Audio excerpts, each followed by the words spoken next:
All right, Deborah, take it away. Good evening. Greetings to our fellow Rotarians of District 6890 and District 6960. I'm District Governor-elect Deborah Williams from District 6890 and my esteemed colleague Andy Lyman from District 6960. We welcome you to PETS1.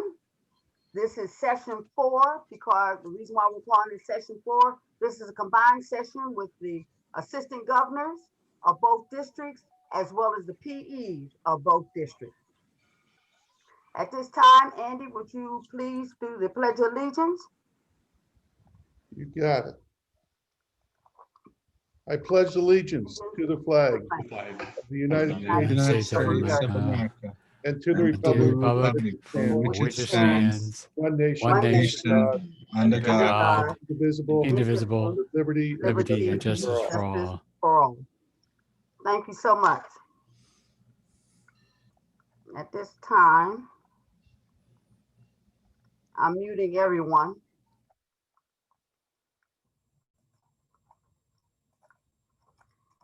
And everyone, please bow your heads. Father, we come to you with bowed heads and humble hearts. Father, we thank you for the blessings that you have bestowed upon us through your grace and mercy. Father, please continue to heal our loved ones, our fellow Rotarians, the sick and infirm, and our nation. Father, please continue to protect the men and women of the armed forces, the first responders, the elderly, and the children. We ask all these blessings in your son's name. Amen, amen, amen. Yeah. Okay, Andy. So we're in a very different spot than we thought we would be this time last year. Hopefully we'll get back to normal. We'll be able to see each other in person someday. But Deborah and I had an idea early on to say, why don't we do something different with PETS1 or pre-PETS? Some people call it pre-PETS, PETS1 on there. Why don't we join together and do a joint district by district with our two districts? Since Deborah's, your district at 6890 is just to the north and we're just to the south. And what we did is we teamed up your assistant governors. So area 1 is teamed up with area 1 at each district. And you will break out after tonight, sometime over the next 2 months, to get the president-elects and the AGs to lead you in training to prepare you for March. What will March look like for PETS? Right now, it will be virtual. So we will not be able to have that event in Orlando like we thought we had. Great disappointment around that. We'll get through it. We'll find new ways to lead our clubs, to learn with leadership, and to move forward. Club president was probably the most effective job on me that it had on me with leaders. Everybody asks what Rotary is. Rotary for me is what you want it to be.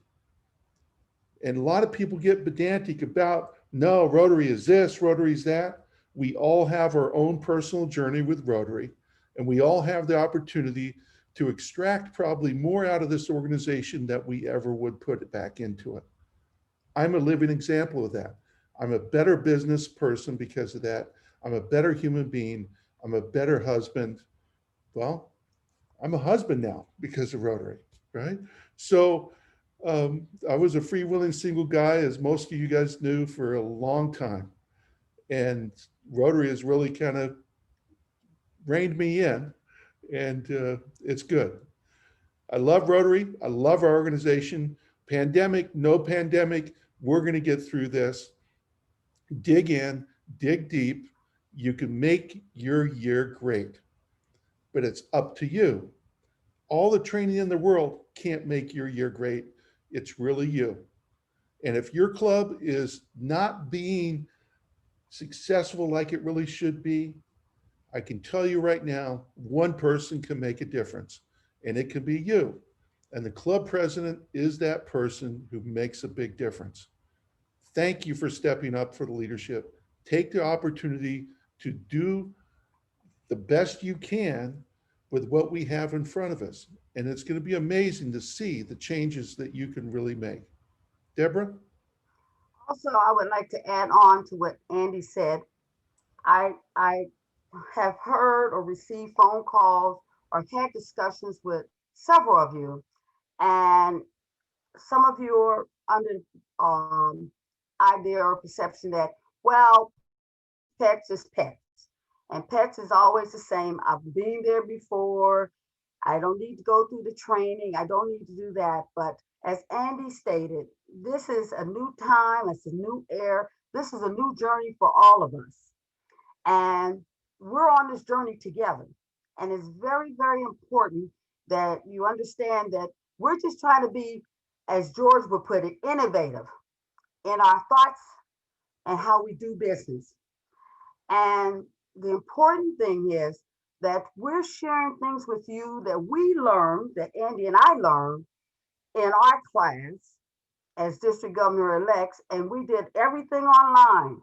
I assure you that's not the way we wanted to do business, but that's the way we did business. But we learned so much from each other. And that's the most important thing because we are a family. That's our Rotary family.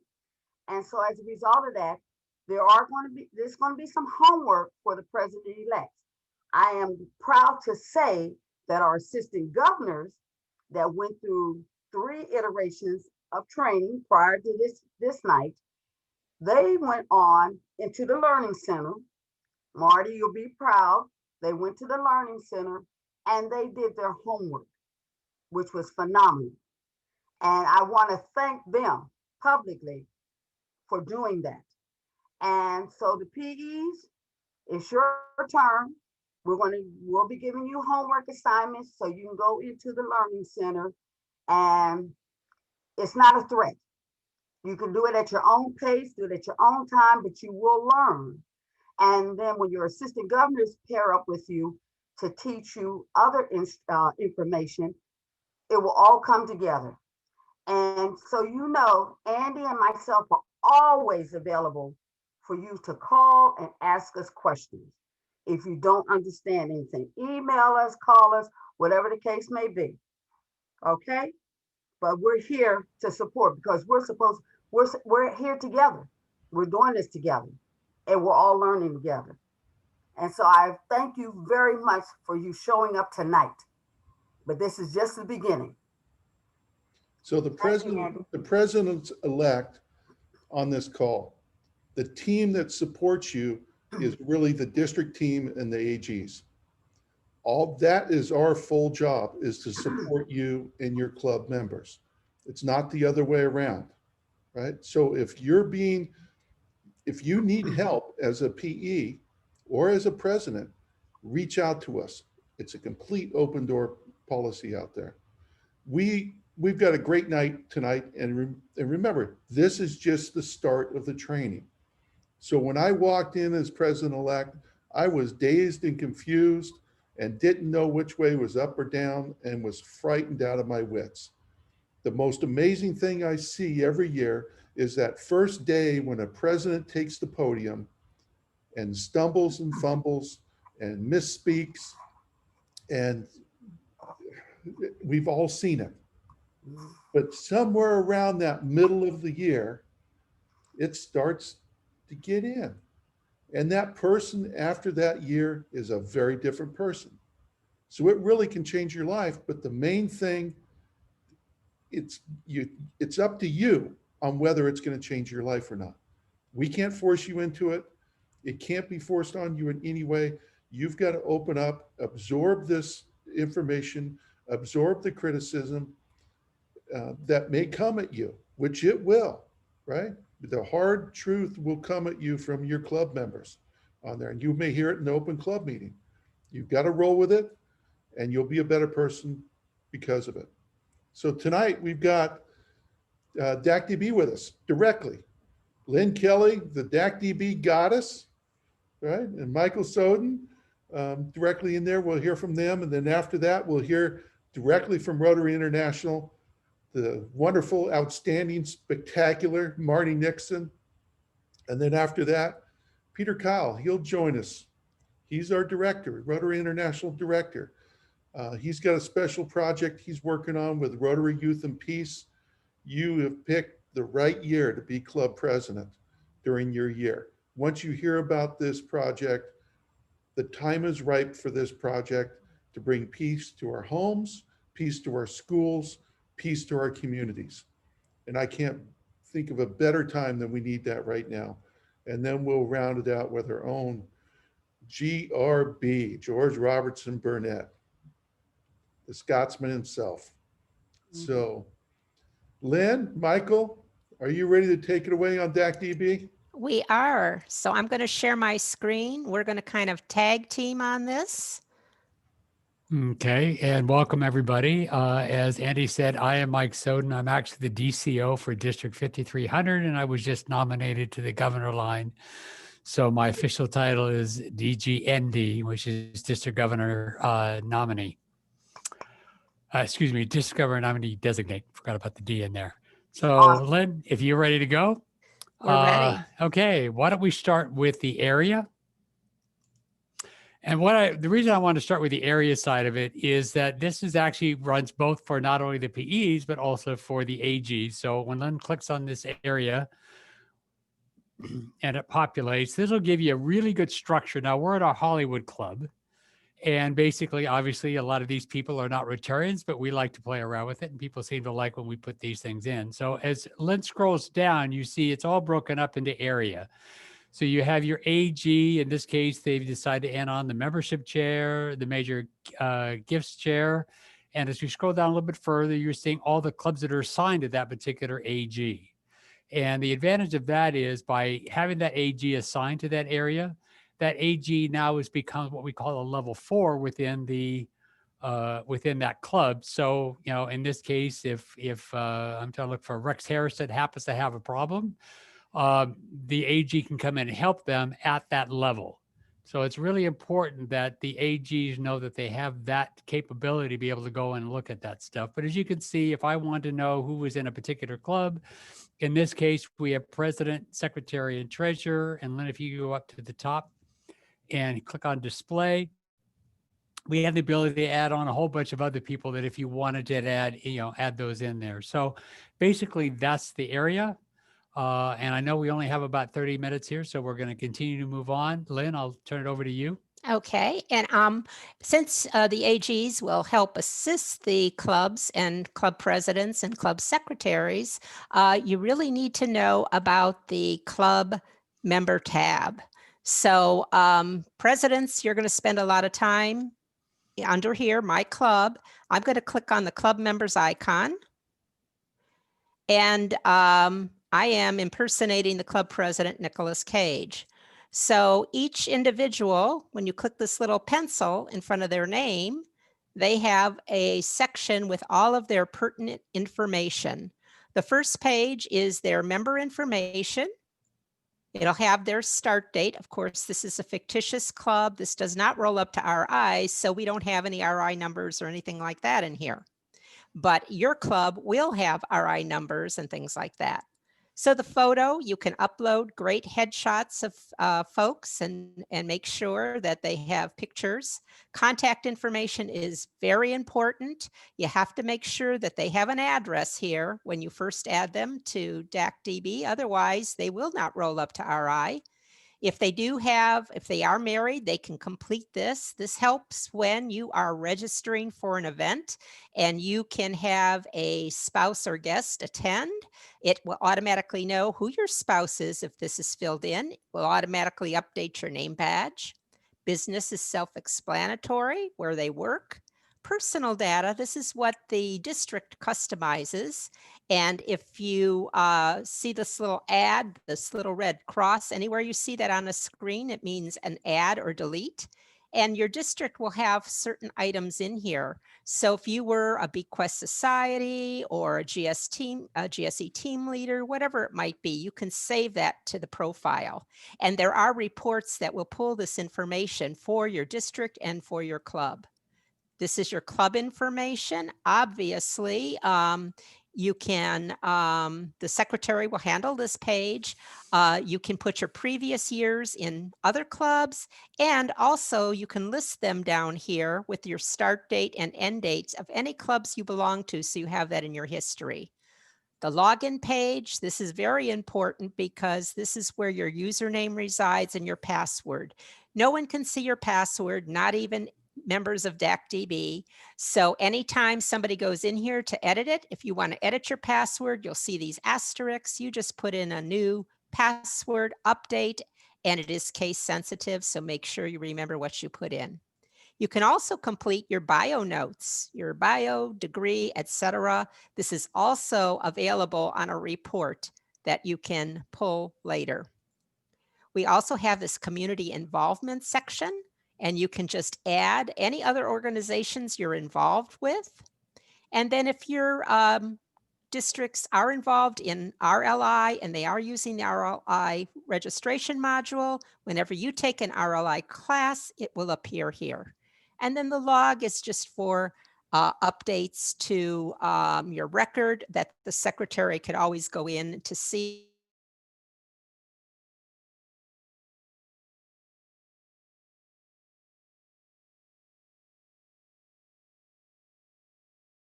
Your friend, this is how you're going to communicate with the members of your club. When you click on the P-mail, we've conveniently added this button here to P-mail all the active members in your club. When you click that on, it automatically populates in the To section. And you don't have to worry when you send this P-mail out that all of the emails will be showing here. This really goes out blind carbon copy. So all you have to do is put your subject in. You can type your information here underneath the dear. This will insert the first name of the individual, their preferred first name. So if they put if their name is James and they have Jim in their badge name, it'll say Dear Jim. This is the toolbar, so you can actually bold, italicize, underscore. If you do have an event in your club that you want to invite people to and you've set it up as a registration, here's a little button that you can click to actually add the link to the registration. And then if you really want to, since you're going to be president, you can actually create a template that you can use. And I'm going to just show you how to do that quickly. So I'm just going to start fresh here. And I am going to click Select Template. And I am going to go to the System Template. And this very first template is a generic template. And I'm going to use that because it has a little bit of color, has the rotary wheel there. And it also will automatically insert your information down here. So we have this here, type your message here. Just as a reminder, this is where you put your message. But when you do send your message, make sure you delete that. We see that a lot, that people just type after it and that's still in there. So make sure you take that out. So this is going to be the template I create. I'm going to take that out and I'm going to save it. So the first little icon here is your save button. I'm going to click on the save. I'm going to select personal and I am going to change this to default. And I'm going to say replace existing and save. A little message will come up that tells you you saved it in your personal folder. Now, if I were to come into P-mail and click compose, there's my template. It's right there. I don't have to worry about adding this each time. If you wanted to put this year's Rotary theme in here, you could add that. Once you do send a P-mail, you will have this tracking section here. Now, if I click this on, we're not going to have anything because a fictitious club, they don't really have emails, but you will be able to see when you sent the message, who read it, if anybody opted out, if anybody bounced, who clicked, if you had links in there, who clicked on the links. So it's a nice handy tool, but don't get too critical if somebody did not read it, because if they read it on their phone, you can see a message without actually clicking it on. That won't get sent back to us to tell us that it was read. So kind of be gentle to your folks. You can actually resend these messages and you can resend them to all if you need to. And that is under the tracking section. The other tool that you're probably going to use, or your public image chair is going to use, is the bulletin. And this is dependent on club stories. So you'll create a story, and I'm not going to go through that because for one thing, during this COVID period, we have been doing training, live training every Tuesday. And we have a whole series of training that have covered each of these items we're going over. So we'll show you where to go at the end here so you can actually watch the short videos on these. But we're going to go right to the bulletin. I'm going to pretend we've created our stories. And you're going to click on this new bulletin. And if you want to create a new template, you would simply click this new template button. But I've already created one, so I'm just going to edit it real quick. And this is the president's message that I've created. I put it like a generic heading in here. I'm going to have a sidebar on this side. It's going to show my club leaders. It's going to show birthdays, years of service. And then in the story section, it's going to be my agenda each week. And then also I'm going to have a little note on my speaker. So I'm going to go back here, go to the bulletin and new bulletin. And I am going to click this and click Advanced Build. So here's my president's message for the week. That's going to be my agenda. And my speaker this week is on the COVID-19. So I'm going to click that on. And you scroll down. You can actually put the date range of the birthdays that you want to show. And the same thing for the years of service. I also want to show my leaders, but I want to show everybody that I have in my edit club positions, including like directors, sergeant at arms, every kind of officer I'd like to show. So now I'm ready to build my bulletin. So here's my weekly bulletin as a president that I want to send out. Here's our agenda for that week. Here is the background on the speaker. As you can see, there's my officers on the left-hand side, and we did have some birthdays, and we did have some years of service. So this is a really handy tool. Once you save this and you go back to the bulletins, there'll be a P-mail button right next to it, and then you just send that off to your members. Okay, and the next thing I'm going to show you is DACDB Mobile. So to get to DACDB Mobile on your phone, you're going to type in your search bar. This is not an app. You don't have to go to the App Store for this. So you would type m.dacdb.com. Now this is actually my club that I'm going to show. So you have the categories. So if I click on my club, I can click on members. Here are all my members with their pictures. If you wanted more information, you can click them on. Since you are recording this, I can't share that information with you, but very easy to see their information there. You can look at your committees. So we have some different committees in my club. You can actually look at birthdays, spouses' birthdays. If you need to P-mail everybody, you can click the P-mail and P-mail them. Here's our leadership. And then if I go back one more, you can look at your area. So here's our AGs. So you'll be able to look at all your AGs, click on their information if you need it. Your personal data. Here's your district. You can look at your district leadership. So this is a handy tool to have on your phone. And Mike, I'm going to turn this over to you. Thank you, Lynn. I know we're rushing through this and heads are spinning right at this particular moment, but you know, we could talk all day about DACDB, but in this case, we're going to try to keep it short. So another big area as a president, and having been one twice, I kind of can appreciate you positions you all are in today. But go ahead, Lynn, if you could click on the calendar. So DACDB offers a full, very, very robust calendar system. And there's really two pieces of this puzzle. The first one, when you look at that are red, those are what we call registrations. But below that, you'll see one where it says Hollywood Weekly Meeting. Lynn, if you could click on that, you're going to simply click Manage Event.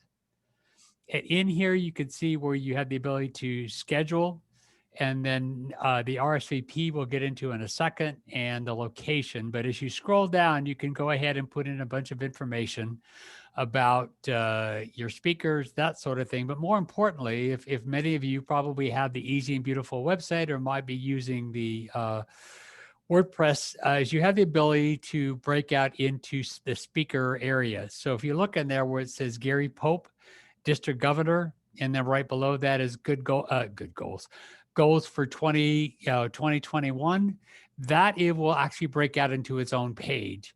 And so there are a lot of times you like to, especially in the Easy and Beautiful side, you might put a widget up there, and that's where this particular information pulls. You also have the ability right below that to put in any planning notes. This is probably more for registration, but who knows? So having said all that, you know, we're in this virtual world. My club happens to be, God, I can't even think here, we have both the online people, and we also have the hybrid. I'm sorry, I was forgetting what that meant. Anyways, a hybrid. So if you click on the RSVP for me, we've added this to every event. And so what you have the ability to do now, and this is turned off, if Lynn hits yes, she'll go ahead and hit update. Now, all of a sudden, I've got this tracking mechanism. And in my case, we will have probably of my 50 members, we might have 10 online, maybe 15 online, and the balance of them will be at the regular meeting. Well, the challenge we have there is that we have to tell the venue how many people are actually going to be attending.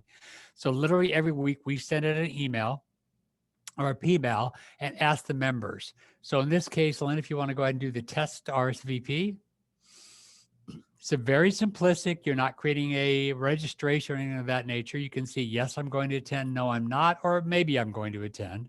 But more importantly, I have the option. Am I going to be on a Zoom online, or am I actually going to be in person? I can also put in some sort of, you know, comments, that kind of stuff. If she goes ahead and hit submit, and then we're going to go ahead and close that out and do a little refresh. And if all goes according to Hoyle, there you go. Nicolas Cage is now going to attend our meeting, but he's going to be online. So it gives you a really good, quick idea of exactly who's attending and what's not attending. And then the other piece is the location. And so you can go ahead and click on the location side of it. It's obviously GPSable. In my case, as I said before, we are a hybrid. So most of my members tomorrow morning will be literally in front of me, which is really nice from that standpoint. So that basically is the first key of the calendar side of it. The second key is we're going to talk about registrations. And so Lynn, and go ahead and click on it. So now let's kind of take a look at it. I don't know, you probably didn't notice. You bet it probably maybe 5 tabs. So Lynn, go ahead and click on the manage event. Now all of a sudden I've got several of them. This is a hugely robust system. So for those of you who have been to your PETS, this is a system that gets used. There are several PETS throughout the country.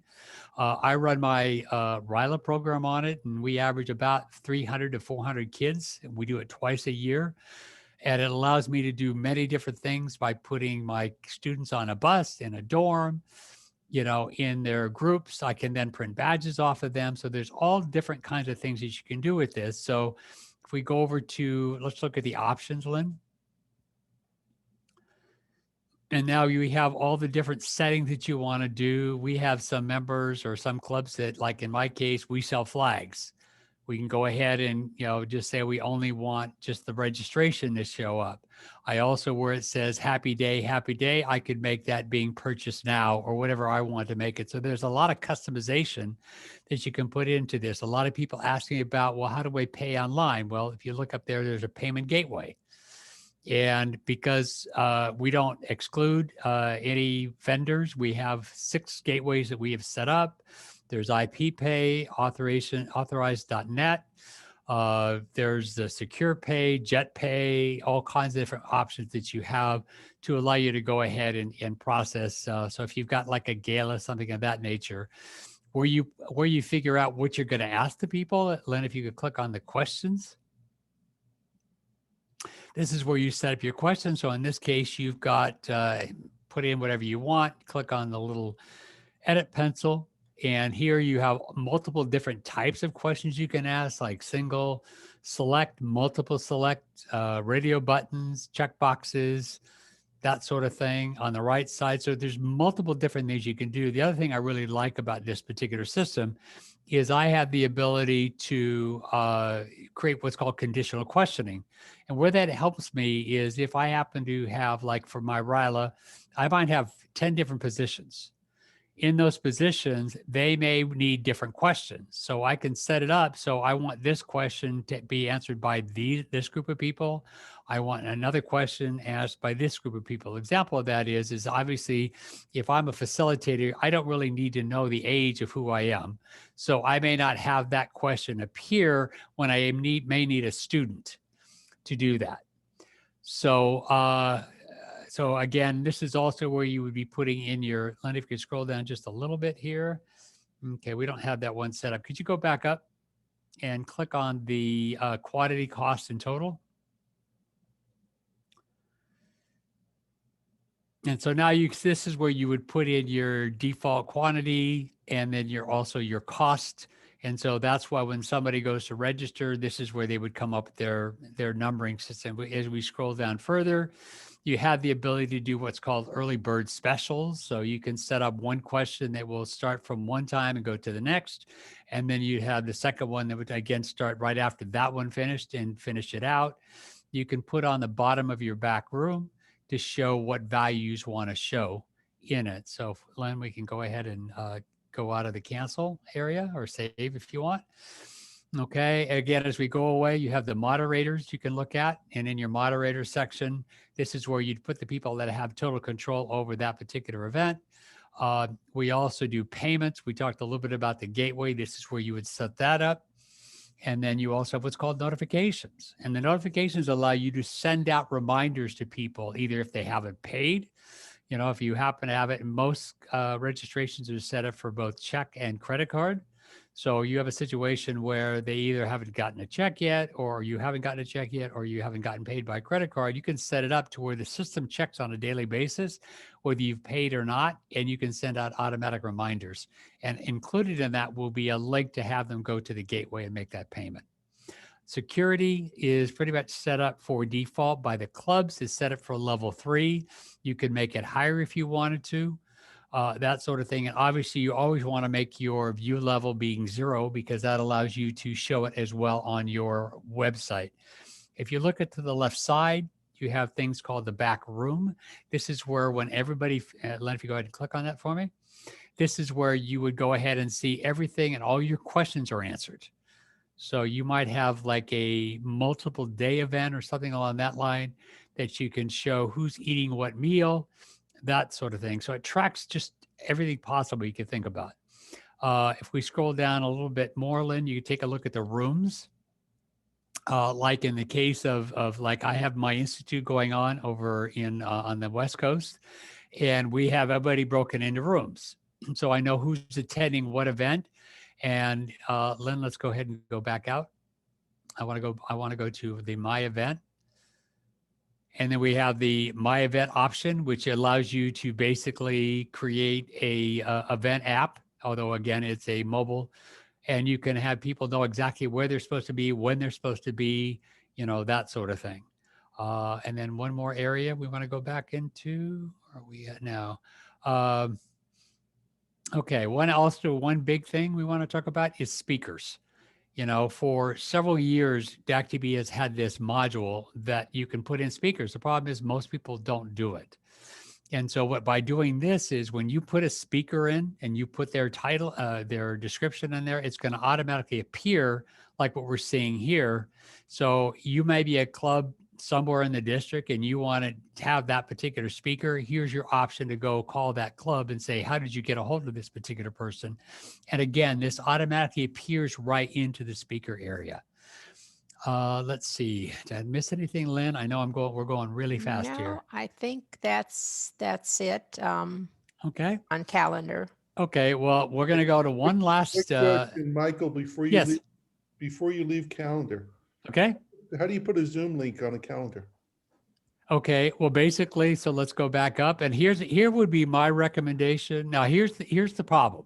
is that we all know that Zoom has gotten a reputation that they get hacked a lot. So you don't necessarily want to show that event. So what you do is when you do the registration, you go ahead and go to options and you scroll down. You have a thing where you get the confirmation. So when it goes out to that user, that's where they would get their information on the Zoom meeting. Does that answer your question, Andy?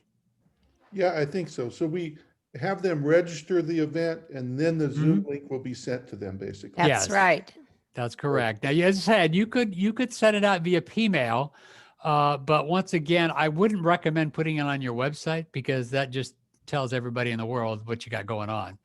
So my recommendation, like in my case, and part of the notification process would also be, and we're actually adding notification to the regular calendar event so that you could send out a notification reminder the day before a meeting and you could put it in there. So you'd be able to have that option. I'm not quite certain. I know we had it planned, Lynn. I don't know exactly when that's going to be coming out, but it will be coming out here shortly. Right. And you could also put it in your notifications here for the Yes. start of the event. So when you click this on, you can put your Zoom link down here, and then this will go out 7 days before the event or 3 days before the event. So the minus, you put the minus figure in, the minus sign in front of it because you want it to happen right before the event rather than after the event. So several ways you can do it. Yeah, another question is, Mhm. can your events be sent to people that are not in DACDB? So someone that's an email that's outside of our database. Yes, you can. Now that can happen a couple different ways. In my club, in my district, we use a thing called Friends of Rotary. And what I mean by that is we actually have a member type within the system. Do we have a Friends of Rotary, Lynn? We might have some others here, Okay. so I'm going to try to get to that while you're talking. Okay. So what we're saying here is that, and I had it the year before I was president, my previous president had people fill out forms. And what we would do is we would put them into what we call Friends of Rotary. In this case, we have other members. And so you have the ability. So Lynn, if you could go ahead and go up and hit Pmail for me. And so now what I get the option here is I can literally click on what member type I want to send them to. So in this case, you see you already have the Friends of Rotary. And so that's how we stay in touch with our our non-members, so to speak. When it comes to registrations, we have public registration that's also available. So if you want to find out if they're, going to want to register or something of that nature, you have that ability within, to be able to go out to the public themselves. Okay. Our last little piece here, and to be quite honest, it's not a new extension, but it is one that's not used. And personally, I love it so much that during my year as governor, I'm going to be using it, believe it or not, for a medical option. And what I'm talking about is called our disaster relief. So Lynn, if you could go to the disaster relief area.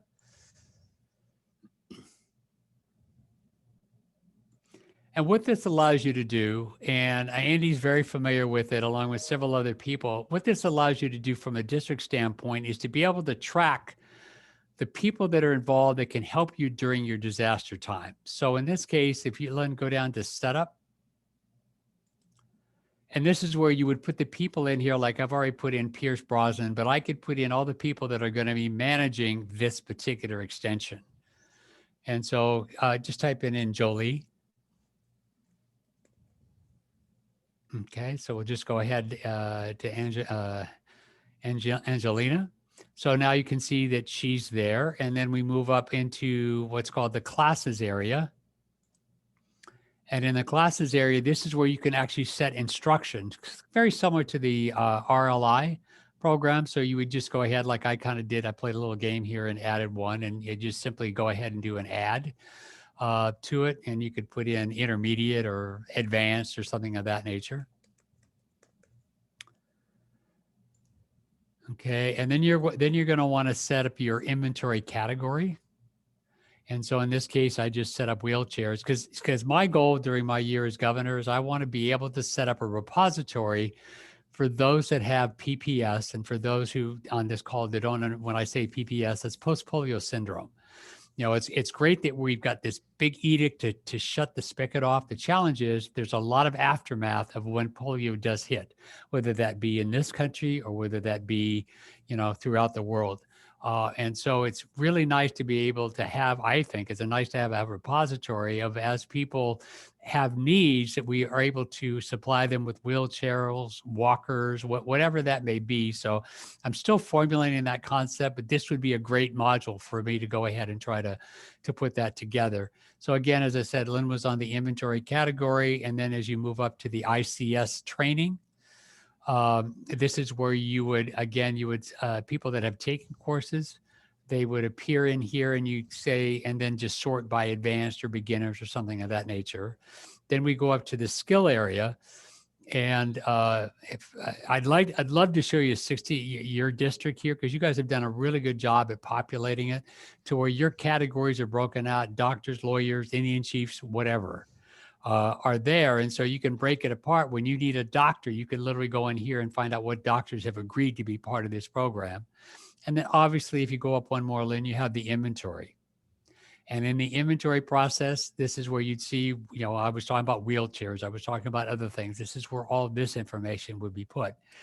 And then, of course, on the top, you have the inventory, what we call the dashboard, to be there. So again, I think it's a really valuable, very underused option that was built primarily because of your district and a couple other ones that saw the need. And obviously where you guys all live, you have the hurricanes and that sort of thing. And much as I hate to say it, me living right next to California, I keep hearing about evacuations, especially in Southern California over the last couple of weeks. And it would be nice to have this kind of a program set up. So the only last piece that we have on here, Lynn, if you could go to, and you alluded to it earlier, the support area.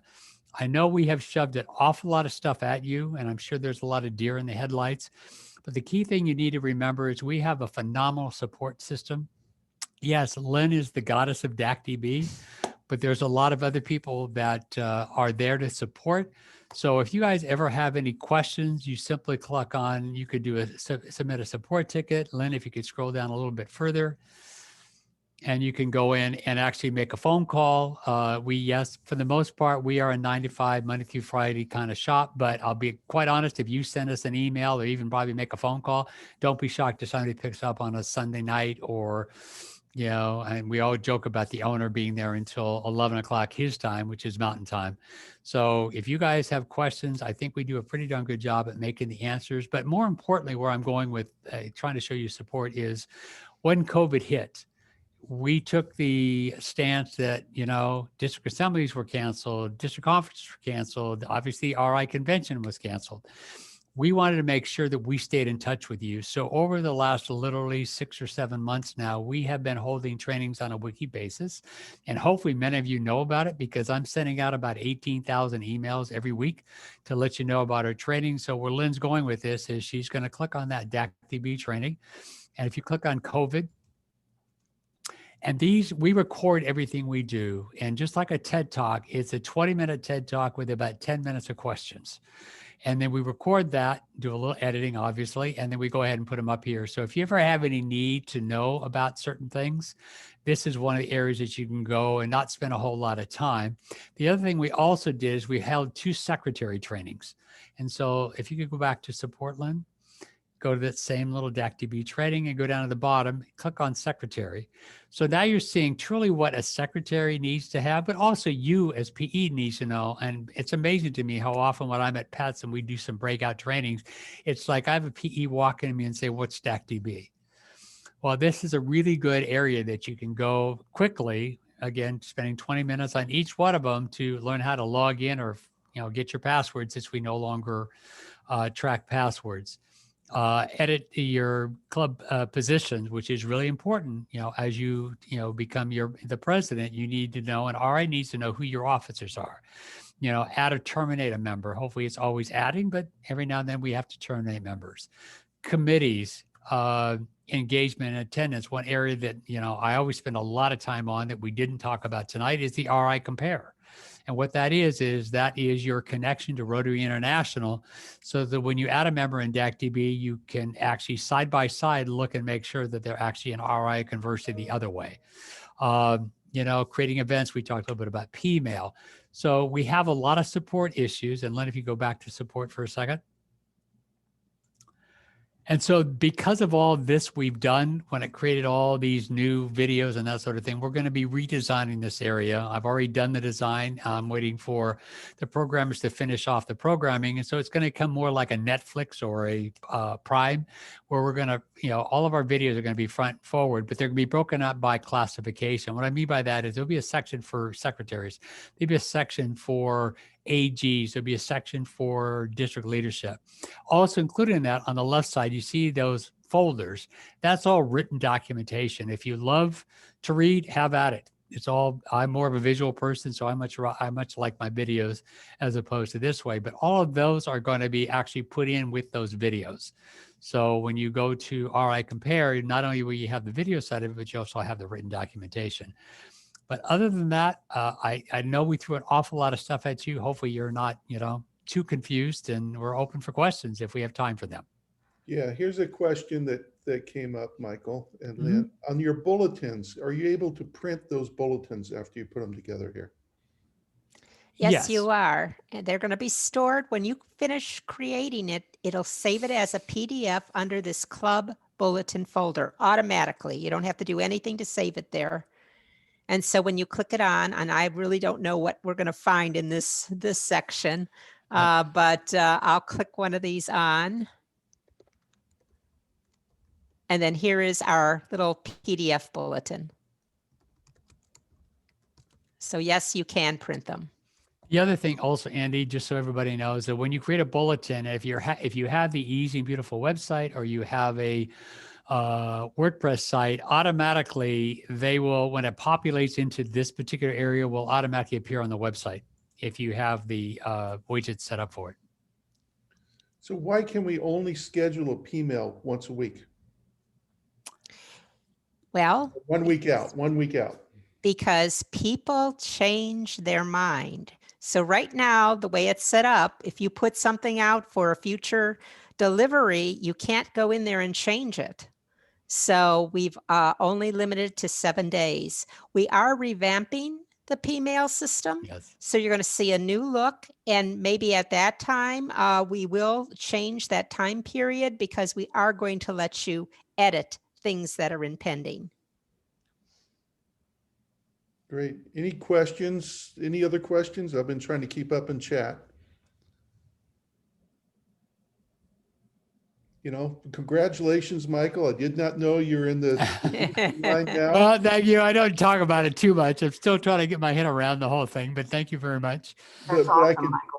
I can tell you that DACDB doesn't do this for the money, right? I mean, that I can guarantee you. I've been doing this for about 18 years now, or almost from the inception of it. And Lynn's pretty much been along the same line. And for the first probably 15 years of those, I never saw a dime from DACDB, because I just think it's a phenomenal program. And as you all know, you guys have questions. You want new things added to it. I think if anything, DACDB takes the hit of being almost too complicated, because we have so many options. And so we've tried through what we're doing with the icons to make it, to simplify it. But, if you guys ever have any questions, we're available. Yeah, I appreciate everything that you and Lynn do, and Mark and the rest of the DACDB team. It makes a difference for us. I don't see how we could run our organization without it. And you do a phenomenal job. Thank you so much. Thank you. Thank you.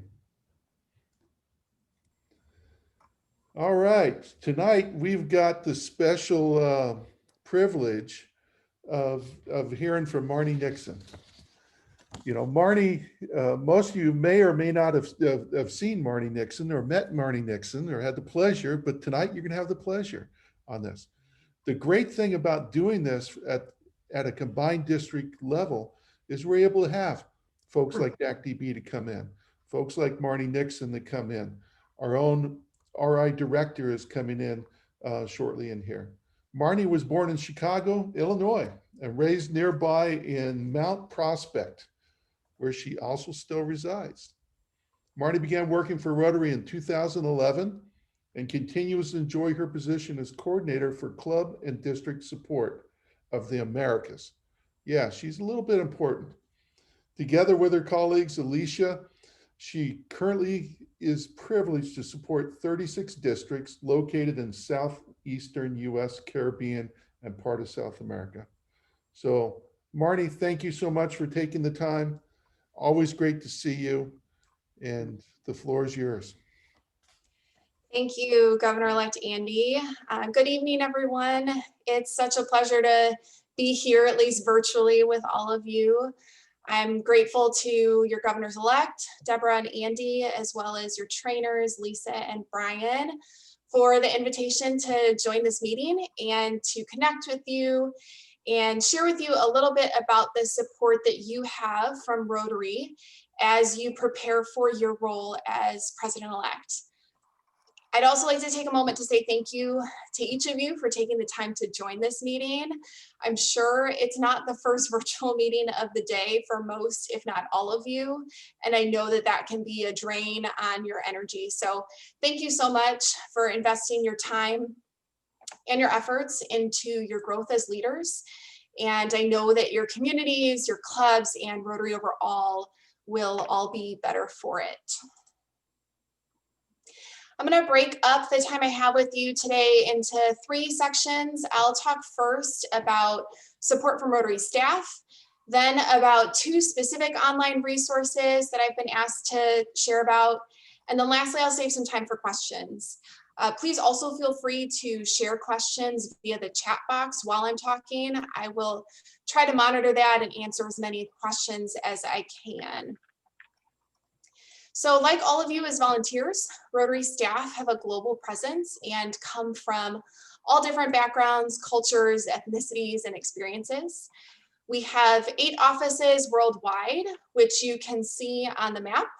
And our headquarters is in Evanston, Illinois. And that's the office that I typically am working out of, although most of our staff, including myself, are working remotely right now. At the world headquarters, I have about 500 colleagues, several shown in this photo on the screen, and then another 200 to 250 colleagues who are working out of our international offices. Worldwide, our staff are led by General Secretary and Chief Executive Officer John Hugo, who took on the position in July of 2011, which is actually the same year that I started working at Rotary. I'm part of a team that looks really fun, right? Hopefully from that GIF on the screen. We're called Club and District Support, also known as CDS. And one of the things that I love most about my team is that we are one of the few that has team members in each of our offices around the world. So every day I get to collaborate with people from different cultures, ethnicities, and backgrounds. So your specific CDS team is pictured on the screen here. If you're still with us and paying attention, hopefully one of those faces looks familiar.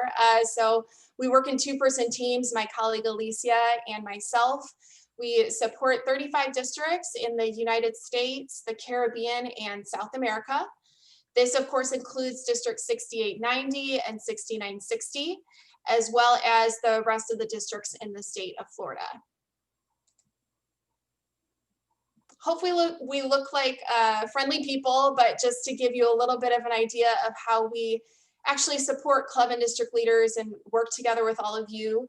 So aside from training events like this one or pre-pandemic days when I was traveling to training events in person, our daily role is to work together with club and district leaders in primarily 4 different areas.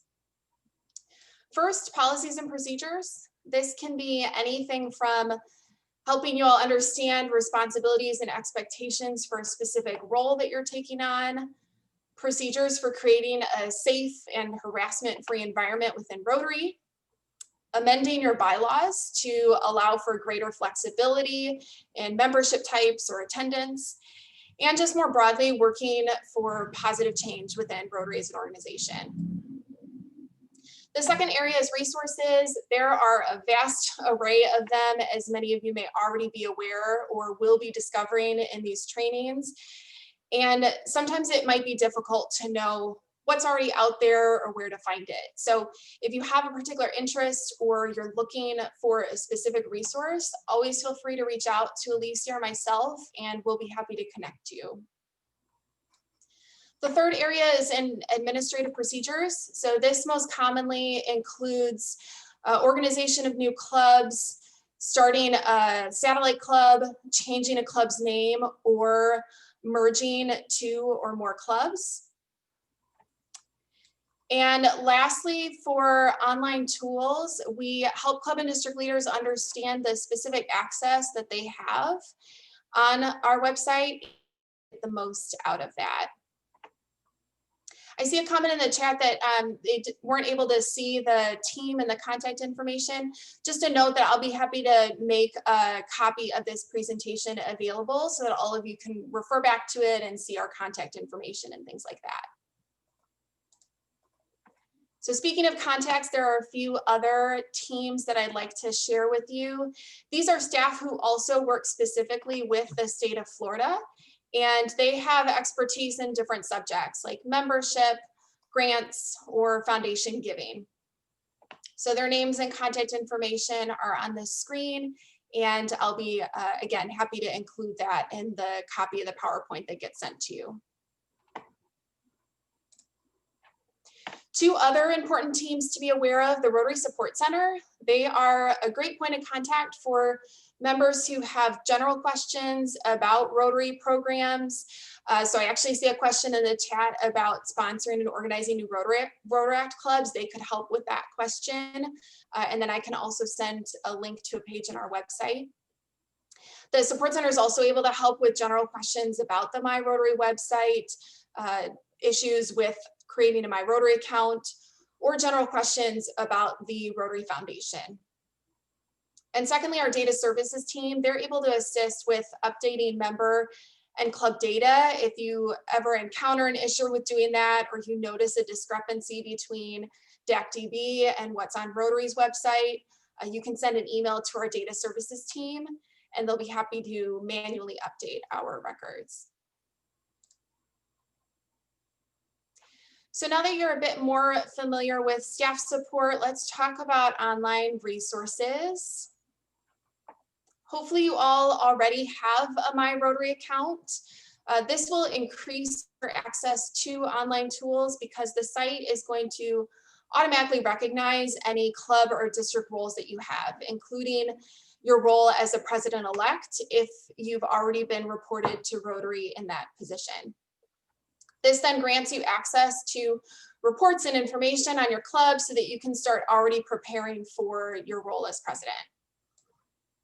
So on the My Rotary site, you can find guides, you can find frequently asked questions documents, and of course, publications and resources on various subjects. But you can also use the site to connect with other clubs and members around the Rotary world, as well as to access specific online tools. And I'm going to highlight 2 of those now. So the first is Rotary Club Central. And this tool is specifically for setting goals and achievements for your club. So you can access Rotary Club Central by going to Manage, Club and District Administration, and then Rotary Club Central. And once you are taken to this tool, this is what you will see. So you'll always be taken first to the dashboard, and the dashboard is going to give you high-level trend information about your club. That will include graphs or trends about age, gender, projects, and annual fund giving. And you will always land on your own club's information, but you can see at the top that there is an option to click on various tabs that will allow you to view the information for your district, for your zone, or even for the Rotary world as a whole. And just a quick note, you'll see this note on several of the pages within my Rotary, but we wanted to make sure Rotary Club Central works as quickly and seamlessly as possible. And in order to do that, there is a little bit of a lag time sometimes in seeing updates. So what this means is if your club adds a new member or makes a contribution to the foundation, it may take within 24 hours to see that reflected within Rotary Club Central. But we've tried to note that on the screen so that there isn't any confusion about what data you're seeing there. All right, so the heart of Rotary Club Central is club goals. And all the goals are located in what's known as the Goals Center. You can select the Goals Center from that menu on the left side of the screen. And club and district leaders can make updates for last year, the current year, or the incoming Rotary year. The ability to edit is based on the year that an individual is serving in their leadership role. So as an example, all of you as 21-22 club presidents could edit goals for the 21-22 Rotary year. And again, if you are already listed in Rotary's database as a club president-elect, today you could go into Rotary Club Central and already start editing this information. So the ability to select a year, a Rotary year, is front and center towards the top, and you'll always land on the current year when you first access Rotary Club Central, but then you can use the arrows to advance forward or back. So those who have the ability to edit are going to see a green button that says either edit or save. And just above that option is the ability to view goals for various categories such as members and engagement, Rotary Foundation giving, or simply the list of all goals that are available.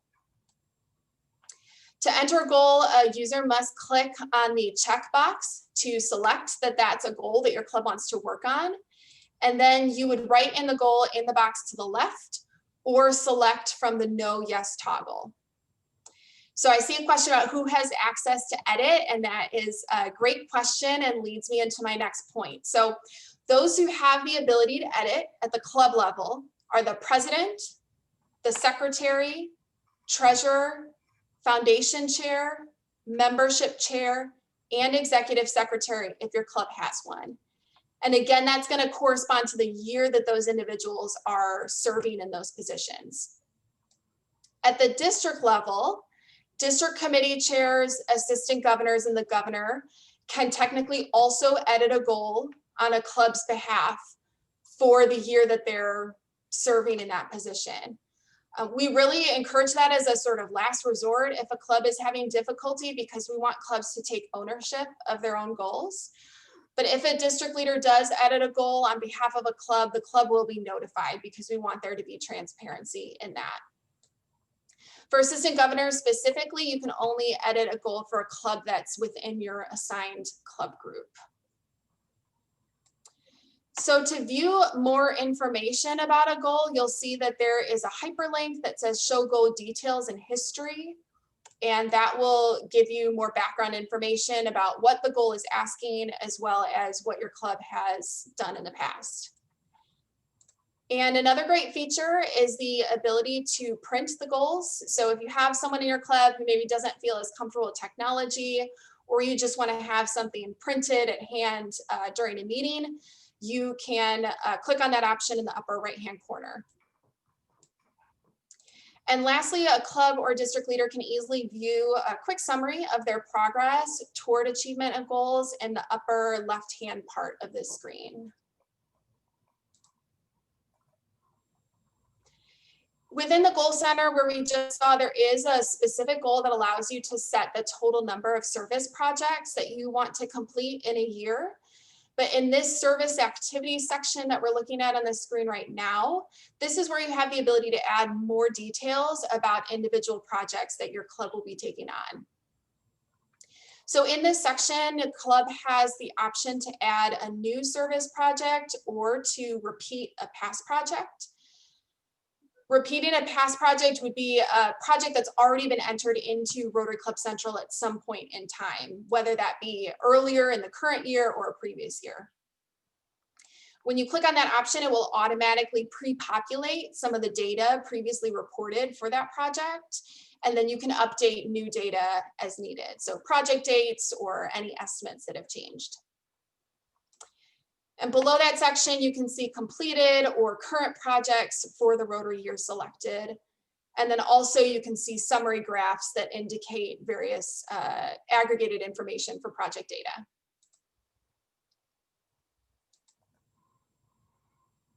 So here's what the page looks like to add a new service project. You'll note that some of the fields are required. There aren't many of those because we want to make it as easy as possible.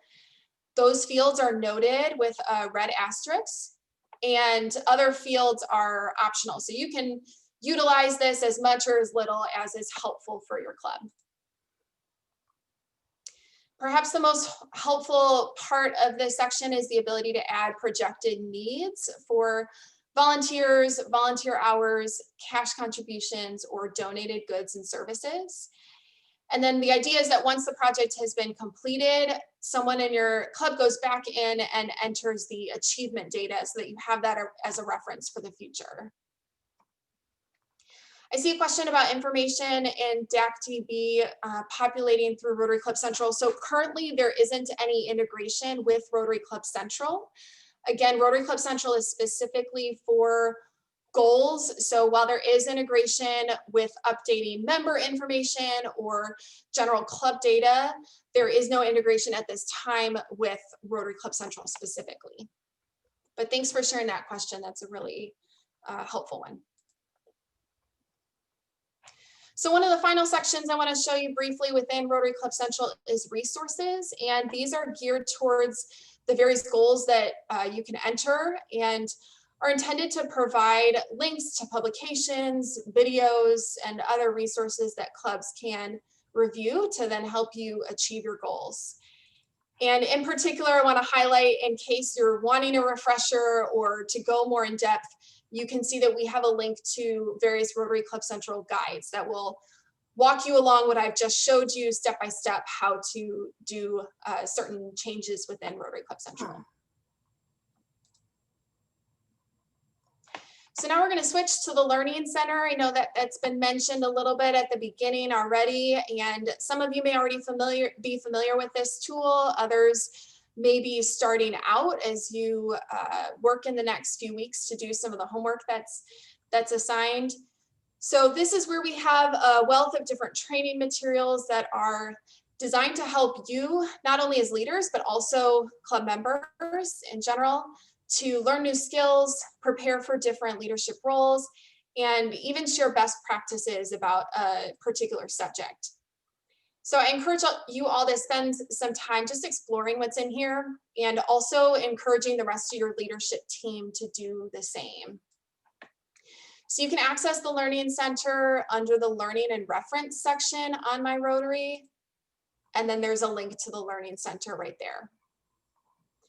So I'm going to just show briefly what this looks like. It is fairly intuitive, I think, to explore, but an overview of the major items that you'll see. So when you first get into the Learning Center, you'll see the course catalogs page. And this is going to include a menu of all the courses that are available for you to enroll in the Learning Center. You have the option when looking at the courses to filter. So you can filter by a specific format, you can filter by language or by topic. And so you'll see all of those filter options on the left-hand side. And then once you choose a course, you will be taken to this preview page. And here's where you can read a description under the About This Course heading. And the content heading shows you the list of materials in the course. So this can be helpful to understand whether this is a course you actually want to take, whether it's what you're expecting. And these materials can be interactive learning modules. They can be documents that you download or links to videos. You don't have to complete the course at the time that you enroll. So you can click enroll, and then the Learning Center will save your progress, even if you don't start it at all, so that you can always come back to it later. You'll also see on this page the average time to complete the course that's listed under duration, as well as how it's been rated by other users. So if you decide to enroll in the course, you click on that light blue button there in the upper right-hand corner. And then as you're taking the course, and once you enroll, you'll find your progress in the course at the top right, and you'll still find the list of course materials in the box underneath. So you don't have to take the course materials in order. You can go in whatever order you'd like. And you will see that those that have been completed will have a blue check mark, while those that are still in progress will have a yellow check mark. Some courses have additional resources that you'll see at the bottom that don't count towards the course, towards completion of the course, but they're just supplemental reading or additional materials if you'd like. And then once you've completed a course, you will have an option to download a course completion certificate if you'd like to have that on record or share that through social media or through other means. So that's what an individual course looks like. We also have learning plans, and learning plans are basically a series of courses on a particular topic or for a specific role. So we do have courses, learning plans for different club leader positions. And so there is one for club president that I'm sure you'll be asked to take and take a look at. Linda just led me right into the right question of where you can see the record of the courses taken. So we do have a dashboard section, and that's going to show you your progress for the courses that you've taken, how many you've enrolled in, which ones are completed. So under the My Courses and Learning Plan specifically, you'll find the courses you've enrolled in and your progress for each. I know we're getting close on time here, and I don't have too much more, so I'm going to just quickly show this other page. This My Activities page gives a bit more detail about your overall progress and shows some statistics and things like that based on your activity in the Learning Center. And then lastly, I quickly just want to highlight that we have a newer section. This is called Learning Topics. And this is where members can share their own best practices or resources they've created around a specific topic. So the examples on the screen are just two of several. You can take a look at the virtual convention breakouts and various resources or recordings from those. There's a topic on diversity, equity, inclusion. And so this is source material from all of you, from members around the world, and what you're learning and what you've created. So this is another really helpful section to check out. So I'm not sure we have time for questions, but there were some great questions in the chat. I'll also stay on for a little bit further, so feel free to send me a question directly in the chat or to put it in the chat. I'm happy to continue trying to answer those. And then one more time, I just want to say thank you so much for being here, for stepping up as leaders. I wish you all the very best, and I look forward to working with all of you as you continue to prepare for your year as presidents. Thank you. Thank you, Marty. We really, truly appreciate your information, your expertise. And I assure you that we will be contacting you or staying in contact with you, particularly when it comes to the Learning Center. We've had some trials and tribulations with the Learning Center, but that's okay. We just kept on plugging through it. One thing I just would like to emphasize before we go any further, yes, Lee, it was an excellent, awesome briefing. I just want to remind the president-elects and your AGs, I'm going to say this. I'm going to step out and say this. Your AGs should be subject matter experts when it comes to Rotary Club Central. And they can assist you in this process. But I just want to stress to you that Rotary Club Central is very, very important that you go in, you put your goals in. And please understand something. I'm not saying that you don't have I want you to have high expectations. I want you to put everything in there, but keep in mind, because I don't want anyone to stress out over this.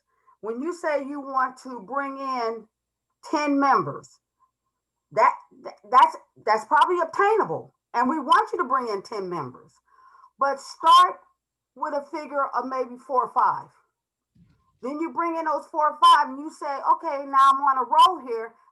You can go in and change your goals. Don't think that you're stuck with just a 5 or just a 10. You're not stuck with that. So what I'm saying is, start with the basics. Start with, a lower number and work your way up. Yes, you want to obtain X number of dollars for the foundation, or you want to do certain projects. That is great. You want to do those, you can obtain those. But you just have to, it's a progression. And it's always good, Linda, that's correct. You want to exceed your goals, but you start your goals, you start at the bottom and you work your way up. And always keep in mind, like Marty mentioned, at the top, you will see your year. I have seen presidents get very frustrated because they can't understand why they can't change something. Well, if you look at the year that you're president and the year that somebody else is president, you can't change their goals. Okay? So make sure. But I'm going to tell you this. Look at the previous president's goals. See what that individual had in there. Okay? That gives you a reference point as to where you want to go or what you want to do and what you can do. And I assure you, each and every one of you have the ability to exceed all your goals. So you can get the Rotary citation and subsequently get the governor's citation. Okay? So I wish each and every one of you the best of luck. And as I stated before, Marty, thank you so much for your expertise. We appreciate it. Thank you, Marnie. Tonight we've got the first I've ever seen in a PETS1 on here, our own director, Peter R. Kyle. Peter first came to us from New Zealand in 1973. So the little way he speaks funny, you'll know why on there. He pursued a postgraduate study of law at University of Virginia as a Rotary ambassadorial scholar. After a career of private legal practice in New Zealand, he returned to the US in 1992 to take up a position at the World Bank as one of the senior international attorneys. He retired from that position in 2009. He was inducted into Rotary in 1976 and has since served the organization in many capacities. He has been particularly involved in alumni Rotary Peace Fellow activities and has chaired both the Alumni Relations and Rotary Peace Centers committees. He has also served as an International Assembly trainer, RI President's representative, a WASRAG, a COL, all those acronyms, which I don't understand. Maybe I will after I'm a past district governor. He currently serves as the Dean of the Rotary Representative Network and will be the Rotary International Director for 2020-2022 for zones 33 and 34. Peter's received the Global Alumni Service to Humanity Award, together with the Service Above Self Award and the Citation for Emeritus Service. He and his wife, Margaret, live in the West River of Maryland in a home designed by Margaret and also close to their 2 children and 1 grandchild. From a personal note, over the last 5 or 6 months, I've personally been able to get to know Peter on the project you're going to hear about tonight. He's an amazing human being. His humbleness is one of his greatest attributes. You're going to get a chance to hear from a peace scholar tonight, Anna Patel. I'll let Peter introduce Anna, but I first met Anna over a Zoom call 3 or 4 months ago, and my journey on this Rotary Youth and Peace project started then. So Peter, are you there? I'm here, Andy, raring to go. Thank you very much for that very gracious introduction. I must say it's been a pleasure to get to know Andy Lyman. He's as most of you know, he's a force of nature. And Rotary can do with lots of forces of nature. So thank you, Andy. And I must say, I listened in on the last 10 minutes of Marnie's presentation. Marnie is one of the stars in Rotary. We all love Marnie. Fantastic presentation as always, Marnie. Good to see you. So I'm here to talk a little bit about a significant project that I will be introducing in zones 33 and 34 over the next 18 months. Just by way of background, and Andy touched on this, I was an ambassadorial scholar in the United States a long time ago. Then I became heavily involved in Rotary, and in particular with the Peace Fellowship program. My other great passion in life has been Outward Bound. I don't know how many of you are familiar with the Outward Bound program. I did an Outward Bound course when I was 20, and I continued with Outward Bound in the administration, and I became the chair of Outward Bound International, and I also became a director of Outward Bound Peacebuilding. And I've long dreamed of finding a way that I could bring my two passions, Rotary and Outward Bound, together. In the last few months, I've been able to convert my dream into reality with the help of two star Peace Fellows, Anna Patel, who you're going to hear from in a moment, the former Chief Executive of Outward Bound Peacebuilding, and Patricia Schaefer, the current Chief Executive of an organization called New Gen Peacebuilders. Together with colleagues from both those organizations, we've been working together over the last few months to develop what I think is going to be a really impactful and significant project for our two zones. As we all know, there's a lot of division in communities around America and indeed all around the world. I've long believed that Rotary and Rotarians have not only the ability, the capacity, but the responsibility to do what we can in our own way to help bridge some of the divides that we see. And what better way to do that than with our youth? Young people, by and large, don't have the cynicism and the skepticism and the prejudices and the biases that we of my generation have. We need to reach out to our youth and help them to understand what it means to live in a society of peace and unity. So with the help of Outward Bound Peacebuilding and New Gen Peacebuilders, we put together a project which we're calling Peace plus Youth in Action, engaging 100,000 young community peacebuilders.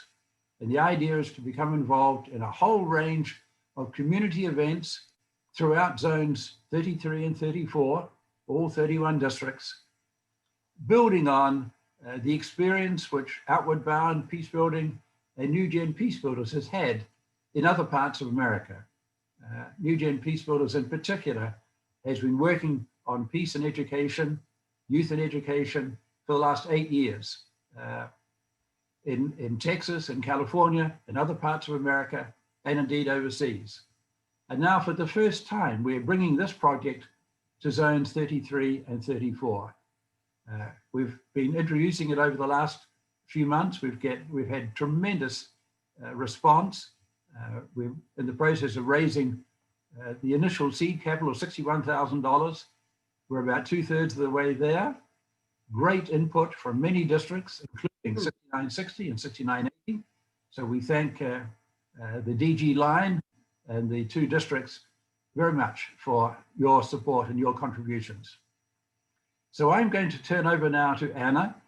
Anna is, as I said, the Rotary Peace Fellow and the former Chief Executive and now the current advisor to the Chief Executive of Outward Bound Peacebuilding. And she's going to tell you a little bit more about the nitty gritty of what we have in mind. So Anna, over to you. Thanks, Peter, and thanks, Andy. So I'm so pleased to be here as one of the 114 Rotary Peace Fellows that are living and working in zones 33 and 34. Actually, it's the largest population of Peace Fellows in the world in 2 zones. So there are a lot of us somewhere around here, a huge amount of us concentrated in the DC area. I grew up in Virginia and currently live in New York City, and I work for Outward Bound Peace Building, as Peter said, which is part of the global Outward Bound community. Peter is the person who encouraged me to apply to be a Rotary Peace Fellow. So it is with deep appreciation and gratitude that I'm working with him and with all of you on this super exciting initiative. So as Peter presented, the Youth Peace in Action Initiative, we are looking to start this in probably July or August of 2021 with a big 3-hour virtual event that will be open to us all. The idea is that this is an energizer that will offer learning opportunities, highlight ongoing peace projects that can serve as models, and introduce Rotarians to the many resources available in their district, including the Peace Fellows. The Energizer will offer a detailed roadmap for how clubs and districts can participate in the initiative and contribute to this idea of 100,000 youth peace leaders. Once the 2021-2022 school year begins, the 3 program components will get underway. The 3 components are really looking at peace in our schools, peace in our homes, and peace in our communities. I'm just going to talk really quickly about each component and then go through sort of our timeline around that. Am I still there? Oops. Uh-oh.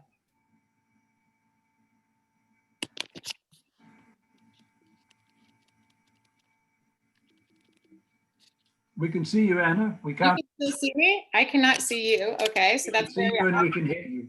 all right. Sorry, I'm just going to go ahead then. You can't see your screen, Anna. What? We can't see your presentation. You want to share screen again?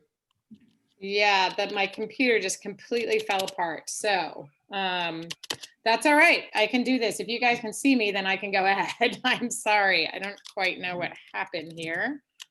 Goes to having old computers, but we were talking about the 3 components: peace in our schools, peace in our homes, and peace in our communities. Basically, peace in our schools, starting with the academic year of 2021, will offer first a Peace Builder certification program for high school service clubs, Interact, Student Government, Key Club, etc. And second, a peace education curricula that will be available to high school teachers in certain subjects like US history and environmental science. Our partner organization, New Gen Peace Builders, has tremendous expertise in doing this, both already in places in the zone in North Carolina, for example, and Georgia, as well as in different parts of the United States. The second area is peace in our homes.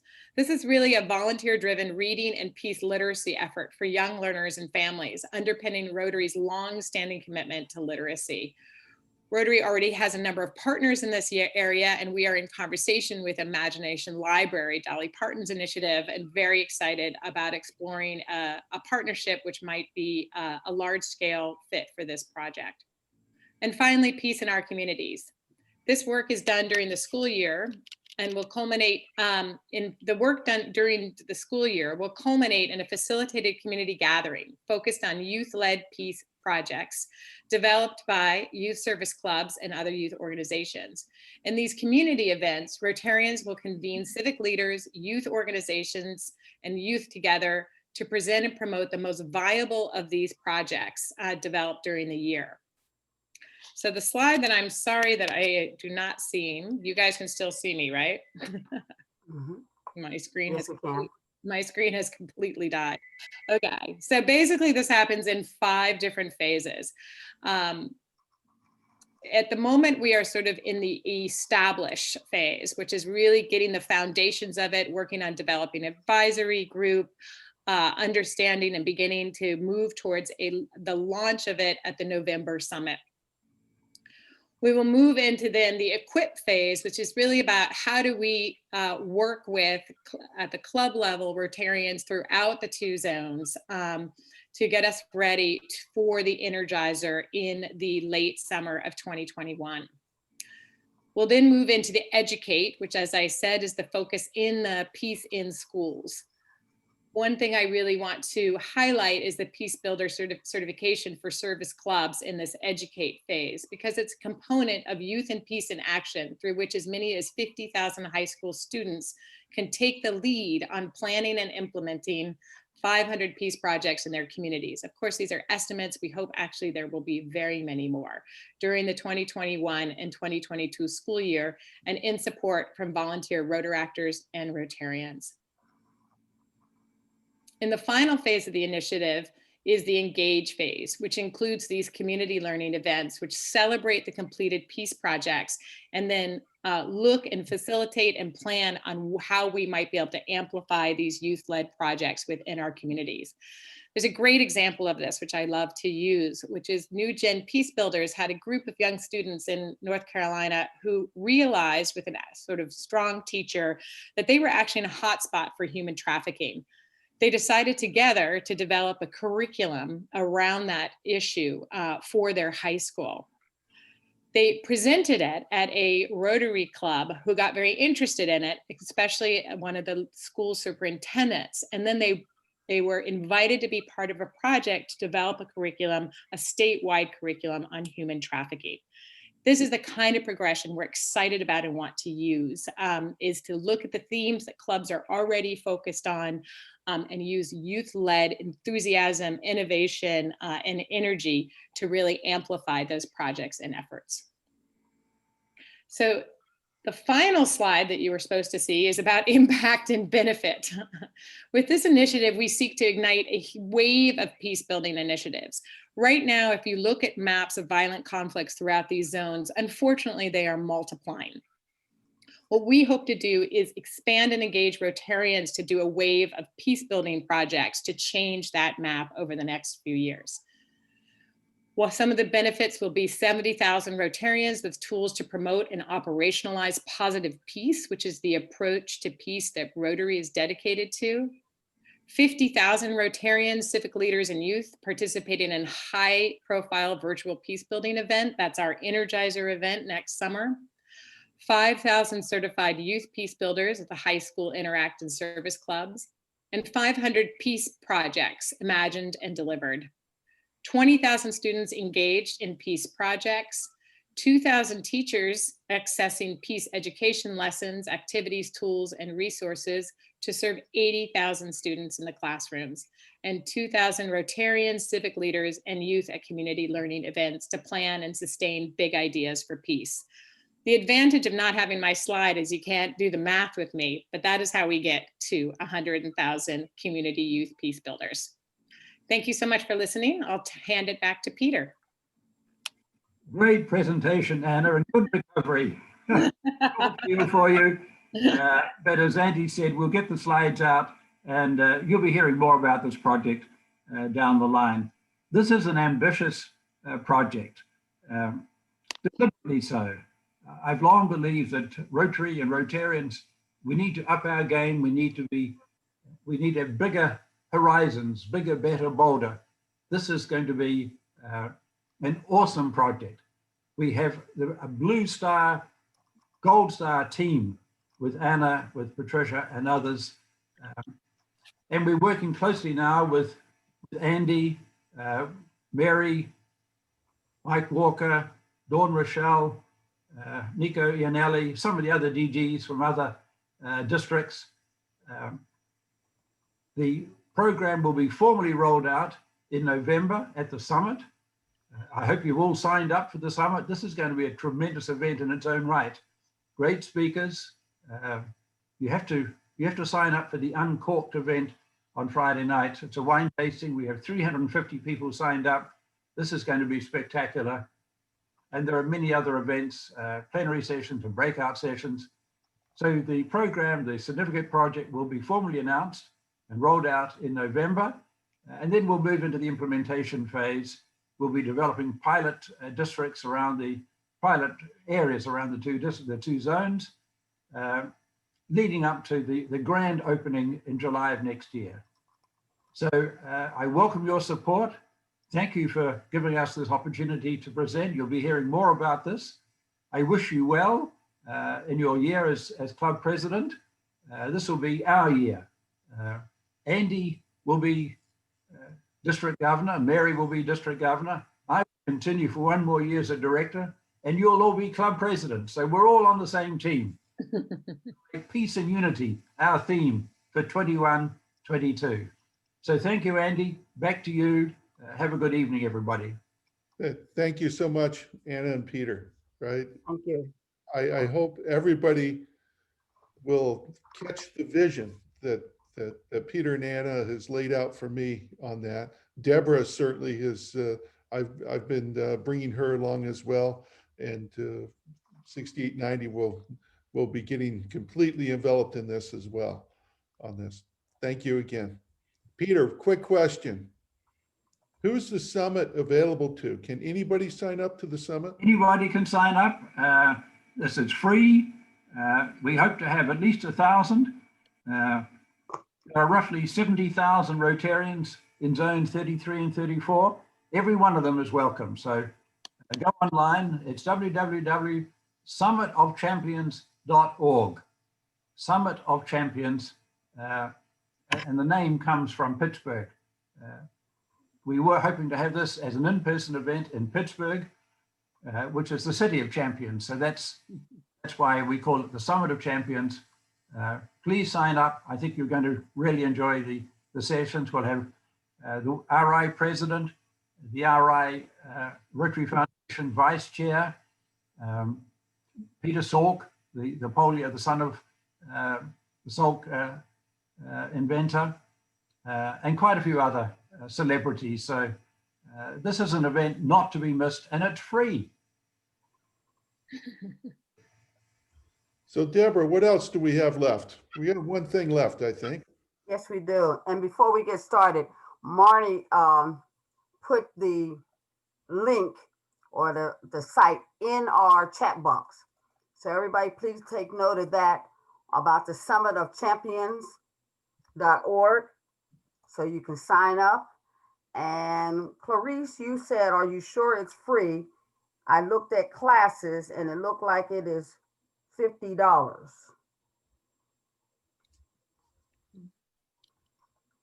It's free to regular Rotarians. Yes.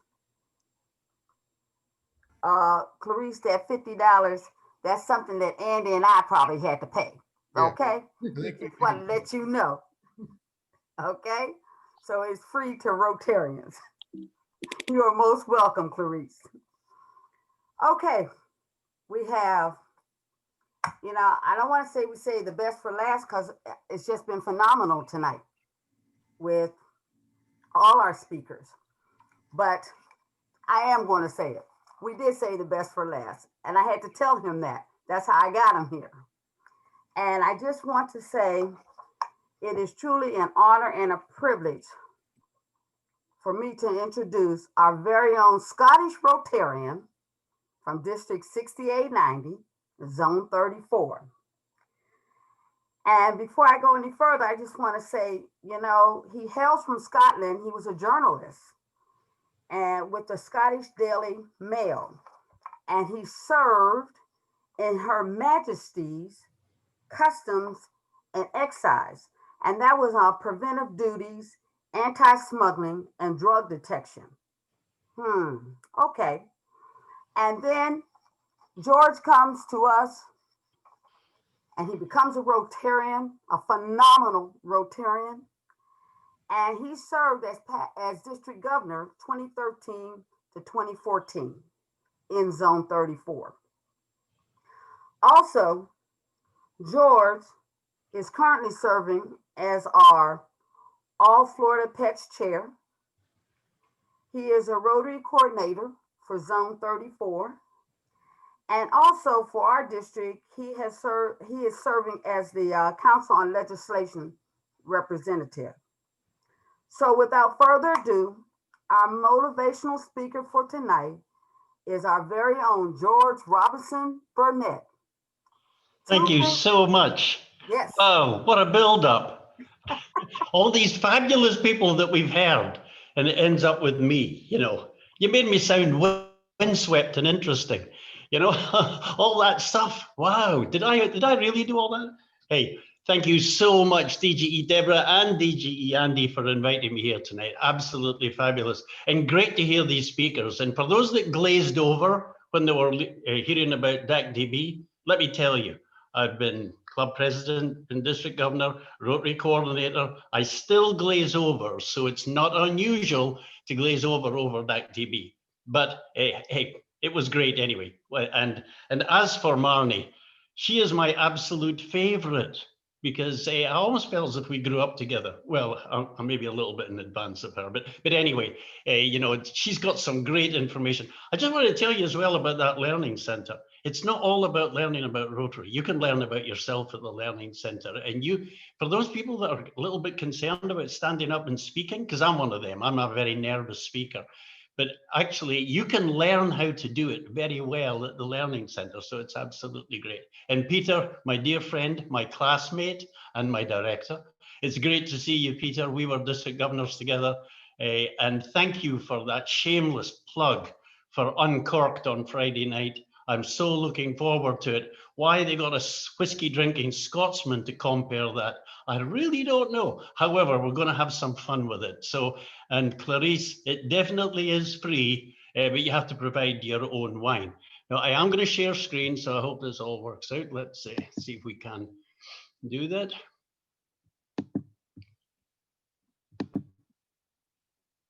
I hope you are beginning to see my screen, are you?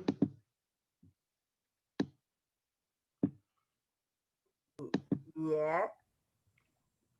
Are you seeing my screen now? Yes, yes, George. Oh, success. I am so pleased. So anyway, for those that don't know me, yes, I am George Robertson Burnett. Got a little bit of an accent, so you know, please bear with me. So I'm Rotary coordinator and the past district governor, and I've sort of entitled this, Love My Club, Love My Rotary, because I do, with a vengeance. I love it. So I'm going to tell you a little bit of a story. So I came to the United States in 2004. That seems such a long time ago now. I knew Rotary, but I was not a Rotarian when I actually arrived here. So within almost 2 weeks of actually arriving in this great country, I was invited to lunch. Now, everybody on this call knows that that's just another way of saying, would you like to join Rotary? But you know what? That changed my life there and then, when that dear lady, who I'll never forget for doing it, and for those from 6890, it's Anita Stasiak. She's my bank manager in Bartow. She called me up and she says, let's do lunch. And she took me to the Rotary Club of Bartow for lunch. And that was my introduction to this fabulous, fabulous organization. Yeah, I'd heard about Rotary. I knew what Rotary did, I thought, but what an awakening it was. As you can see from that picture, we do have some fun in Bartow. That's when we had Batman as our speaker. I'm not going to go into that. I'm not going to tell you what happened when Batman was the speaker at Bartow. But we do some unusual things, that's for sure. You know, we say about Bartow, a day out of Bartow is a day wasted. We love our community. We love Bartow, you know, but we love our Rotary. And guess what? Bartow loves their Rotary.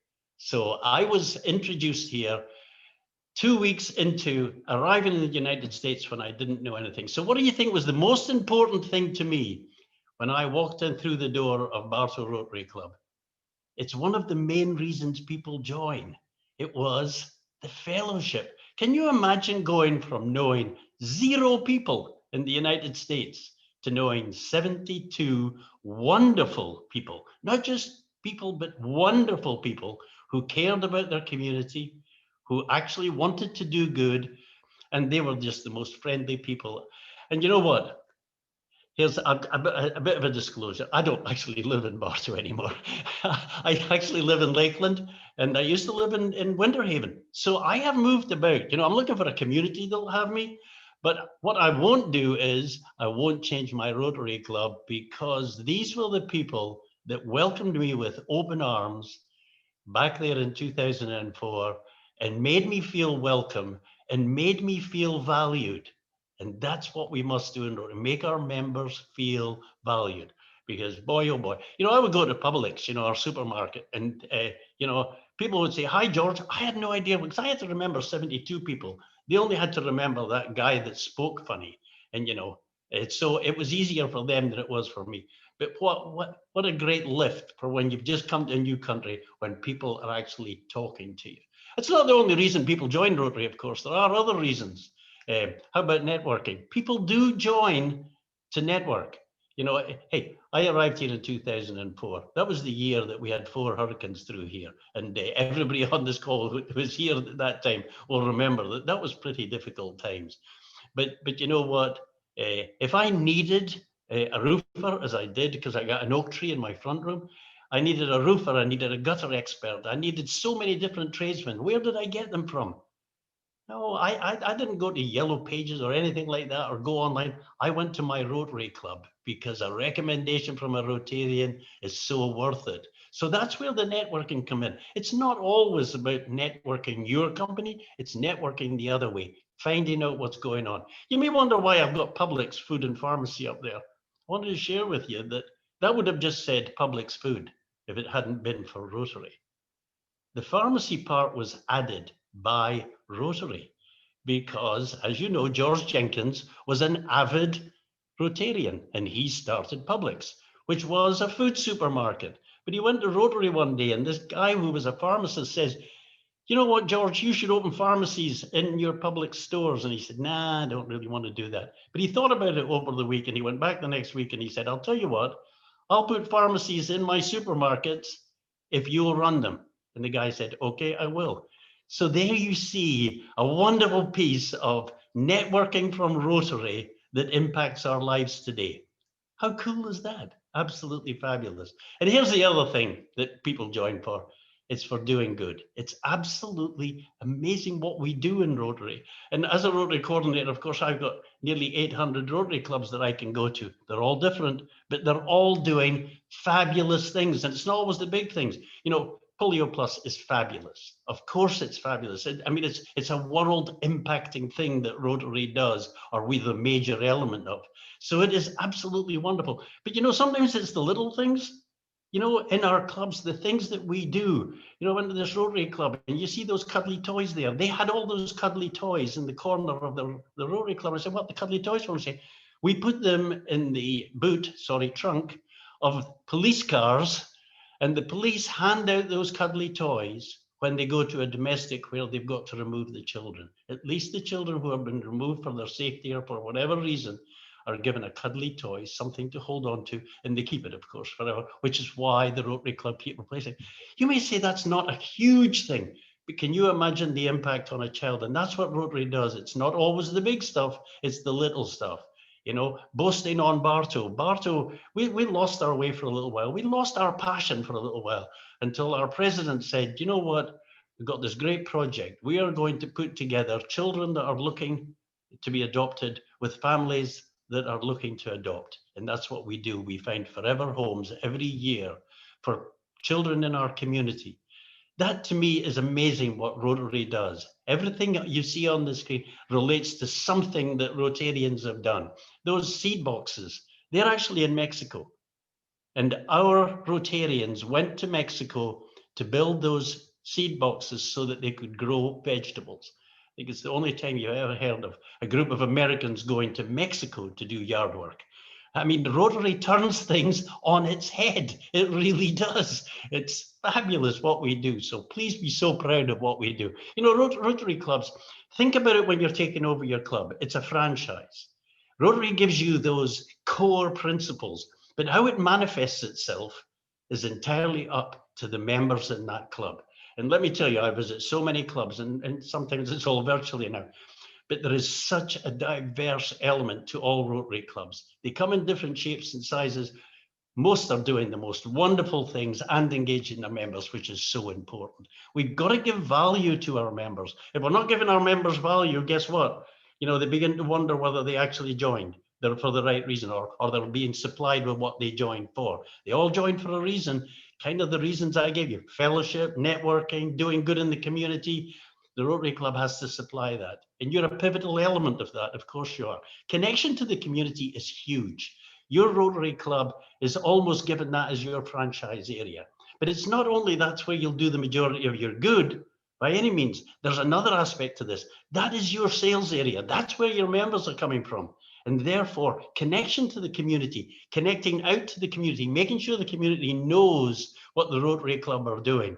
As I say, in Bartow, they're so proud of the Rotary Club, and we're proud of Bartow. And that's the way that it should be. That feeling, creating that mutual feeling, you need good PR.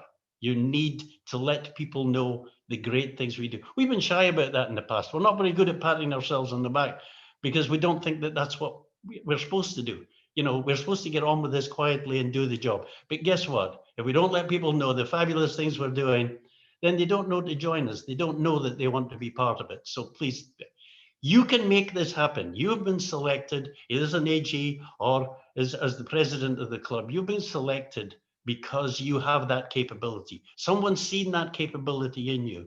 And it's so important that you now deliver. Take this. You know, you may say, well, no, it's just that they didn't have anybody else. You know, most of you have been selected by your clubs because they're excited about the prospect of you running that club, you know. And no matter how this job came to you, please do it to the very best of your ability. It's so hugely important. They picked you. Now it's your chance to deliver on that. Now you will have to pick a team, and this may not look like the best team in the world, you know, but you know what? With your encouragement, with you've got to make them feel that they can do this job. You know, give them clear instruction, have a clear plan, and make them part of it. And guess what? This team that you have put together, make sure that they actually, I went to a club and they were not doing too well. And they said, what do you think we should do? And I said, well, there's not a lot of interest or, you know, fun in the club. You know, fun is an important, and they said, okay, we'll get somebody to tell a joke every week. And I went, oh, really? So I went back about a month later and this guy stands up and tells a joke. And then he sits down. Nobody laughed. And I said after, you're a bit hard on the guy that told the joke. And they said, oh, him. He told the same joke last week and we didn't laugh then either. The moral of that story is make sure that the people you're picking are good for the job you're picking them for. And guess what? You'll turn your team into an absolute team of go-getters, some fabulous, and you will do fabulous things in your club. All about that selection process. Make sure that you'll have hey, I've got to tell you, with regard to membership, so many fabulous clubs that I go to, and I ask them about membership, and they say, well, the members bring in members. You say, yeah, but how do you encourage that? Oh, never thought of that. You know, one of the things, because as Rotary coordinator, this is my main theme, membership. Please, as you get into this, think about how you're going to give that incentive for people to bring members into your club. If your club is strong, I'll tell you what, people will want to come in, but you need to perhaps give a little incentive. I always think, you know, a bottle of whiskey is enough. You know, the one that brings in the most, give them a bottle of whiskey, you know, for the year. It's not the size of the prize. It's the fact that there is one and that you show that membership is important, because if we're not growing, we are stagnating and we will, you know, we will suffer from that. You know, we need to grow. We need to energize. We need new people to create new ideas and to keep our club strong. Now, there are 3 words that were actually said by John Hugo, who you were introduced to earlier. John Hugo at the International Convention, which was virtual. And I wrote down those 3 words, and they've meant so much to me ever since. You know, and I think if you actually have these 3 words in your mind when you're thinking about your club. So here they are. The first one is strong. You know, it's so important that we're strong on fellowship. That we're attractive to new members. That is so important, that we actually have high participation in our clubs. High participation. You know, you can create that participation by involvement, by involving people. You know, put them on committees, put them into groups. Think about that. That's what makes us a strong club. How about being vibrant? You know, an energetic club. When I walk into clubs that are very successful, there's a buzz in the air. There's an energy. You know, people are invested in what the club does. And they also have great public image. It's amazing the difference great public image makes. And as for relevance, you know, relevant to the community, which we kind of covered, but most importantly, it must be relevant to the members. the members must feel that the club is doing the sort of things that they feel great about. And therefore, it provides that value. So important. You know, pride is such an important element. You know, if you can't hold your hand up and say, I'm proud of my Rotary Club, you know, I hope you can, but if you can't, that's not a reason to do anything other than try to change. Make the club into something that you're very, very proud of. That is so, that's the way that we resolve things in Rotary. You know, we've gone through a difficult year because we've had to adapt, and we're now into hybrid meetings, or some are meeting in person, some are still meeting online. You know, as we come out of this, we will have to adapt, and you will be an integral part of that, you know, adaptation. What will Rotary look like? You know, what will it actually be like? Will it be like it was before? Are we desperate to get back to the way we were, or are we going for a new us? You know, you need to think about that. But one of the most important aspects that I would tell you about flexibility, you must take the club with you. It's not about a personal view, it's about the club view, and we must always remember that. So as I get into conclusion, some guiding principles that I want you to think about. Be yourself, because everybody else is already taken. The fact is that you don't need to emulate the person that went before you. You are your own individual, and that's where the strength will lie. The club picked you, be yourself, and it is important, you know, that you actually set goals. You know, success awaits when you focus on goals. So do set your goals. But having said that, planning is good, but preparing is even better. And that preparation isn't just the preparation for your year, preparation for the meeting that you will run if you're a club president. Please don't arrive at the meeting 10 minutes before and start writing down what you're going to do. You know, do it the day before. Give a little bit of thought of the weekend before. Think about what that meeting is going to look like. Remember that that meeting is the exposure to your club for the majority of your members. Try it for it not to be, of course. Try to get them involved beyond the club, because that's a great thing to do. The other thing is something that I firmly believe, you know, is have fun. We've got to have fun with this, because, you know, I often say, you know, if it's not fun, we shouldn't be doing it. But, you know, but there's fun in creation, fun in the fabulous things that we do also.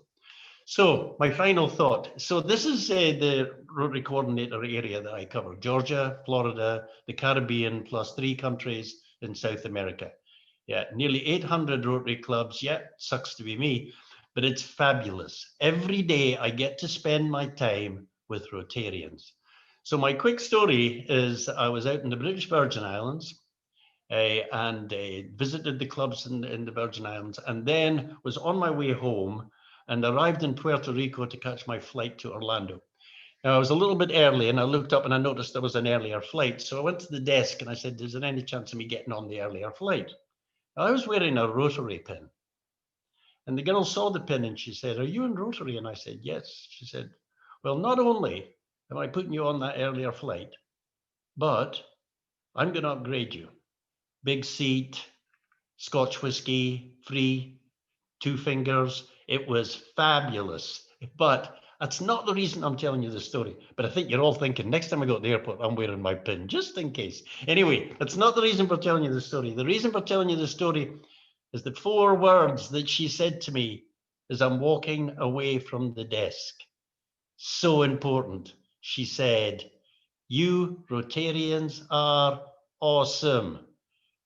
And that has just been imprinted on my brain ever since she said it. You Rotarians are awesome. And guess what? We are, you are. So let's make 2020-21 the Rotary Year of Awesome. Thank you so much for the invite. And I'm sure you are all going to be awesome. Thank you so much. Thank you, George. Thank you, George. Go ahead, Andy. There we go. Virtual PETS1 with the full group. Yes, indeed. And we just want to remind everyone that those of you that may not know, this is session 4 is over with. We have completed 3 sessions. Okay? But PEs, your journey has just begun. So I don't want to scare you. It's going to be okay. You are in good hands, and it's not a matter of being in good hands with Allstate. You're in good hands with us. Between myself and Andy and your assistant governors, your training will begin in November and December timeframe. The 2 districts, we have assistant governors. We have 9 assistant governors in each district. Each assistant governor is going to get with their counterpart, and we have given them the tools so they can train you. And Andy and I will be on all those calls, all those Zoom calls. So don't panic. There will be 9 Zoom calls, but you will only have to attend 1 with your area governor or your assistant governor. Okay? Andy and I will have to attend all 9 of them. So that's what we have to do, and it's okay. Did I agree to that, Deborah? Yes, you did. You didn't have a choice. Andy has to understand he doesn't have a choice in this matter, okay? But I just want you all to know that you can always reach out to us, and I'm talking about the assistant governors, I'm talking about the PEs. There's not some establishments is a chain of command. Yes, there's a chain of command. I get that. But in this case, we're all together. We're all in the chain of command. We all have to take care of each other. And we're here, Andy and myself are here to support you. That's the important part. That's what you have to understand. Just because we got a title doesn't mean a thing. We're all Rotarians. We're going to take care of each other. So I'm telling the PEs, please, you can always contact us. AGs, you're always contacting us. I get emails, text messages, everything. Even in the chat box. You just don't know how many private messages I got in the chat box. Why is this person here? Where is this person? And it's okay. It's okay. It's wonderful. But your AGs will establish a schedule. They will coordinate with you as for the time that they're going to do the Zoom training. Please understand that. And for the for the AGs on this line, Andy and I have already downloaded the files. We still probably have a couple more files to download for you, but we have already downloaded the files in Dactybe. I have downloaded them in 6890. Go to the district committee. When you go to the district committee, go to the 4th line on there, and that will say assistant governors, AGs. You click on that, you will see your photos. Just go up to the right corner, click on files. When you click on files, you will see all the files that have been downloaded publicly for you. The president-elects will get their files later, but right now, the important part is the AGs have all the files, all the information, all the tools to do what needs to be done. Now, PEs, you will be getting your homework assignments, and that will be coming from your district trainer. For 6890, your district trainer is Brian Reeves. For 6960, it is Lisa McCarthy. So you will be getting emails, subsequent emails, not P-mails, emails, telling you what your homework assignment is. And your AGs already know what your assignment's going to be. So this is a testable block of instruction, but you'll love it. So Deborah, I got one thing to say. I love you. You've been awesome. Great working with you. Likewise. We love all our club presidents, president-elects, AGs. So thank you for spending the night with us. We know it's late. We're 4 minutes over. The best is yet to come. And everybody have a great night. Absolutely. And George, thank you so much. And Peter and Anna, all of you, thank you. Thanks, everyone. Have a good evening. Have a good evening. Take Stay care, safe. George.